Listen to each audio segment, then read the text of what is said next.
नमस्कार दोस्तों, आप सभी का स्वागत है मेरे YouTube चैनल पे। आज का हमारा टॉपिक है ब्लड क्लॉटिंग। तो रिक्वेस्ट पे बनाई जा रही है, कमेंट में आया था कि सर ब्लड क्लॉटिंग पढ़ाओ हमें। तो ब्लड क्लॉटिंग आपको पढ़ाया जाएगा आज, नीट और मेडिकल दोनों लेवल पे, ठीक है। तो स्टार्ट करते हैं। तो हमारा टॉपिक ब्लड क्लॉटिंग। तो प्रैक्टिकली हम लाइफ में देखते हैं ब्लड क्लॉट होते हुए, देखता है कि चोट लग जाती है कहीं भी, तो चोट लगने से क्या होता है, वहां खून निकलता है। खून निकलने से क्या होगा, वहां पपड़ी जम जाती है ना, देखा होगा तुमने। लेकिन डिपेंड करता है, अब तुम लोग बोलोगे कि सर खून निकल किसी किसी को रुकता ही नहीं। भाई वो डिपेंड करता है कि इंजरी कितनी बड़ी हुई है, ठीक है। जैसे नॉर्मली हम मानते हैं कि 2 से लेकर 2 मिनट के अंदर माइनर इंजरी, यानी छोटा सा कोई छोटा मोटा हुआ तो 2 मिनट में रुक जाता है। लेकिन थोड़ा सा अगर हम बड़ा देखें, कोई अडल्ट है वो शेयरिंग करते हैं तो उनके कट लग जाता है, तो 5 से 6 मिनट या 7 मिनट लेते हैं। लेकिन अगर देखा जाए बड़ी जो इंजरी होती है, यानी चोट लग जाती है, बड़े घाव जैसे एक्सीडेंट केस हुआ, इनमें क्या होता है कि जो ब्लीडिंग है वो थोड़ा टाइम लेती है रुकने में। क्यों? क्योंकि वो उसमें डैमेज ज्यादा रहता है।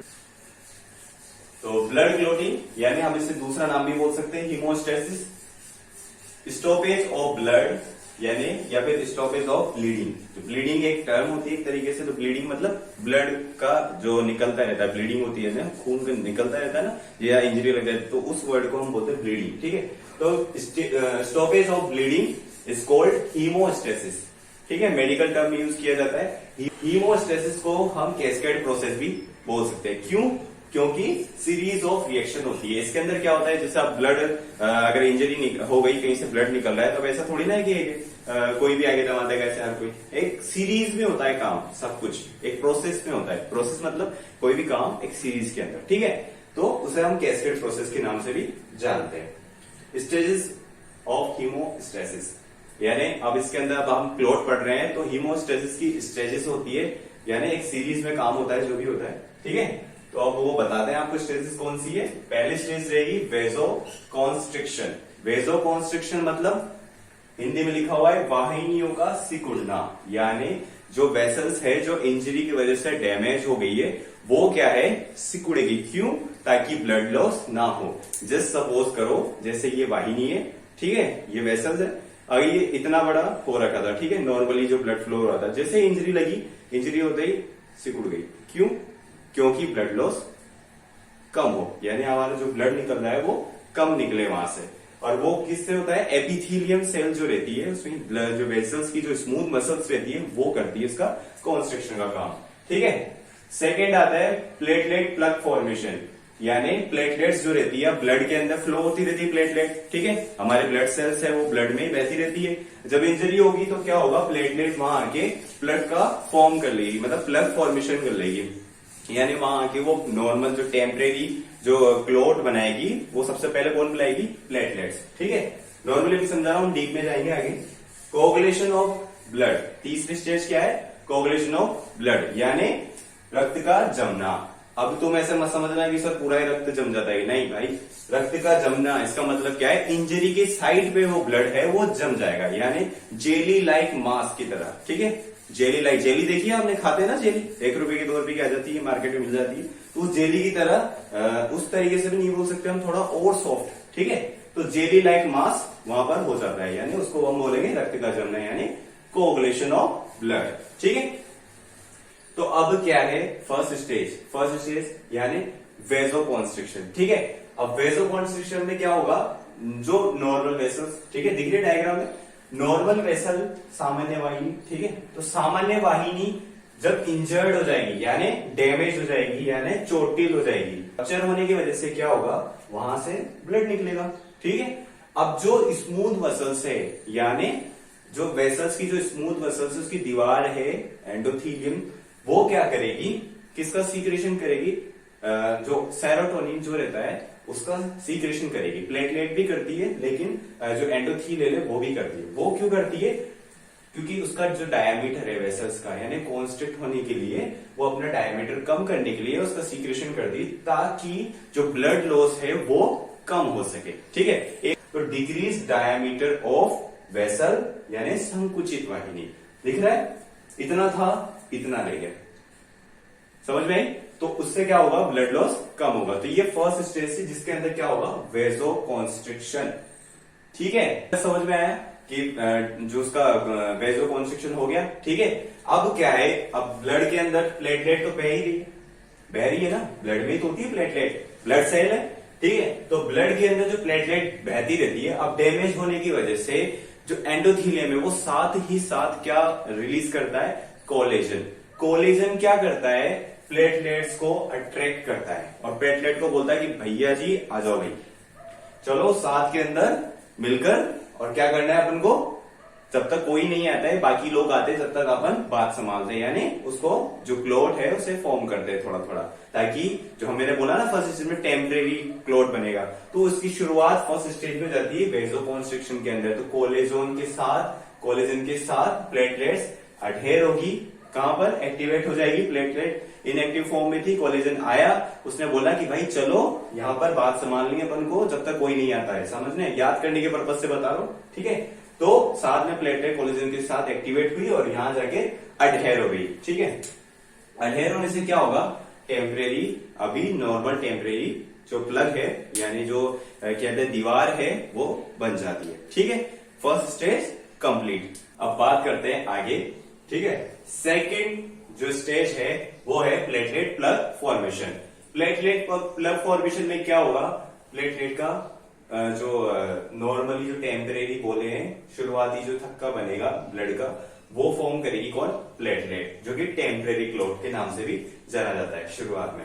ठीक है, तो जो प्लेटलेट्स है ब्लड के अंदर जो बह रही थी, इंजरी की वजह से कहां आएगी, बाहर की तरफ। ठीक है, तो ब्लड वेसल्स निकलेगी, तो प्लेटलेट क्या है, ब्लड लॉस को रोकने के लिए वहां क्या बनाएगी, प्लग फॉर्म करेगी, यानी वहां पर ढक्कन की तरह ढक्कन की तरह चिपक जाएगी आगे, भाई प्लग बना लेगी एक तरीके से, जैसे करते हैं ना बोतल के ऊपर ढक्कन लगा देते तो कुछ गिरता नहीं, समझ में आई बात, तो वैसे प्लग को ऐसे समझना। ठीक है, तो प्लग फॉर्म करती है। अब उसके बाद क्या करती है प्लेटलेट्स, भाई यहां पर आ गई, अब थोड़ी सी प्लेटलेट्स आएगी, मतलब यहाँ की जो ब्लड में थी वो आ गई, हालांकि ब्लड सर्कुलेट होता रहता है लेकिन जो कांटेक्ट में आएगा वही तो प्लेटलेट आएगी, तो और से मतलब और ज्यादा प्लेटलेट्स को, यानी अपने भाई बहनों को और बुलाने के लिए, भाई आओ फटाफट यहाँ पर हम संभालते हैं, तो वो क्या सीक्रेशन करेगी उनको अट्रैक्ट करने के लिए, एडीपी और थ्रोम्बोक्सेन A2।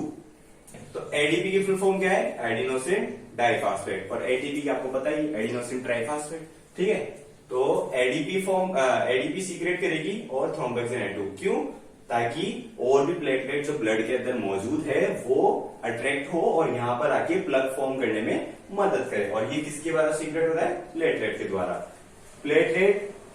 अब प्लेटलेट क्या है, इनकी क्वालिटी होती है कि आपस में चिपक कर वहां पर प्लग फॉर्म कर लेती है ताकि वहां पर टेम्परेरी क्लोट बनाया जा सके। तो अब आगे बात करते हैं तीसरी फेज या तीसरी स्टेज, जिसके अंदर क्या होगा, कोगुलेशन ऑफ ब्लड, यानी खून का जमना। इसमें क्या होगा, जो पहले सेकंड फेज के अंदर क्या हो रहा था कि जो टेम्परेरी प्लग जो क्लोट हो रहा था, अब वो किसमें कन्वर्ट होगा, परमानेंट में, और वो किसके थ्रू होगा, फिब्रिन के थ्रू। ठीक है, तो अभी आगे इसकी पूरी प्रोसेस पढ़ते हैं। तो क्या होता है, जब डैमेज हो गई, ये जो इंजरी होने के बाद जो टिश्यूज और जो वेसल्स है वो डैमेज होती है, तो जो प्लेटलेट है वो एक्टिवेटेड हो चुकी है, प्लग फॉर्म कर चुकी है, तो अब उनका क्या होगा, जब यहाँ पर जो टिश्यूज है और जो वेसल्स है, ठीक है, टिश्यूज और वेसल्स, इन दोनों का पाथवे चलेगा, यानी दोनों अब प्रोसेस करेंगे किसकी, हीलिंग की, यानी जो इंजरी हो चुकी है, जो क्लोट बनना चाहिए, वो उसका जो टेम्परेरी से परमानेंट में वो स्टार्ट होगा प्रोसेस। ठीक है, तो अब इसे हमें दो पाथवे में देखते हैं, एक तो एक्सट्रिंसिक पाथवे और इंट्रिंसिक पाथवे। एक्सट्रिंसिक पाथवे किससे रिलेटेड होता है, टिश्यू से रिलेटेड, और इंट्रिंसिक पाथवे किससे होता है, इंट्रिंसिक मतलब आंतरिक यानी अंदर की तरफ, जो कि वेसल से रिलेटेड है, और टिश्यू से रिलेटेड एक्सट्रिंसिक यानी बाहर की तरफ। ठीक है, तो एक्सट्रिंसिक पाथवे और इंट्रिंसिक पाथवे। एक्सट्रिंसिक पाथवे यानी बाहर की पाथवे में से कौन रिलेटेड है, टिश्यू फैक्टर क्या रिलीज करेगा, टिश्यू थ्रोम्बोप्लास्टिन।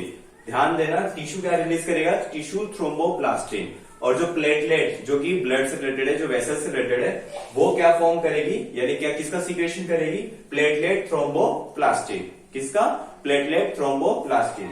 ठीक है, कुछ नहीं करना, टिश्यू लगाना है यहाँ पर, वहां पर प्लेटलेट लगानी है। ठीक है, अब इसके आगे जो इनका कॉमन पाथवे जो होगा, यानी कॉमन जो रूट बनेगा, जो लास्ट जो फाइनल प्रोडक्ट बनेगा इनका, इन दोनों का, वो क्या बनेगा, प्रोथ्रोम्बिन, जो किससे इनिशिएट होता है, थ्रोम्बोप्लास्टिन से। किससे इनिशिएट होगा, यानी किससे प्राप्त होगा, थ्रोम्बोप्लास्टिन से। और क्या बनेगा, प्रोथ्रोम्बिन। अब प्रोथ्रोम्बिन बन रहा है, तो इससे पहले जो चीज नेसेसरी है वो क्या क्या है इसमें, जो टिश्यू फैक्टर। अब नीट वालों के लिए तो ये जो बेसिक बना वो इंपॉर्टेंट है, बाकी जो डीप जाते हैं मेडिकल वाले उनके लिए फैक्टर्स भी बहुत जरूरी होते हैं। ठीक है, तो फैक्टर्स कौन कौन से हैं इसके अंदर, जो टिश्यू से रिलेटेड होंगे फैक्टर, वो कौन कौन से होंगे, 8, 9, 10, 11, 12। ये जो 5 फैक्टर है वो किससे रिलेटेड होंगे, टिश्यू फैक्टर से। ठीक है, और जो इंट्रिंसिक पाथवे जिसमें प्लेटलेट फैक्टर है वो किससे रिलेटेड होगा, कौन सा फैक्टर से रिलेटेड होगा, 7। ठीक है, तो इधर 5 फैक्टर मिलकर और उधर 1 फैक्टर मिलकर थ्रोम्बोप्लास्टिन से क्या बनाते हैं, प्रोथ्रोम्बिन। ठीक है, इसमें कैल्शियम बहुत इंपॉर्टेंट होता है, ध्यान रखना। इस पाथवे में जो ये पाथवे है ब्लड क्लोटिंग का, इसमें कैल्शियम अगर नहीं होगा तो ब्लड क्लोट नहीं बन सकता।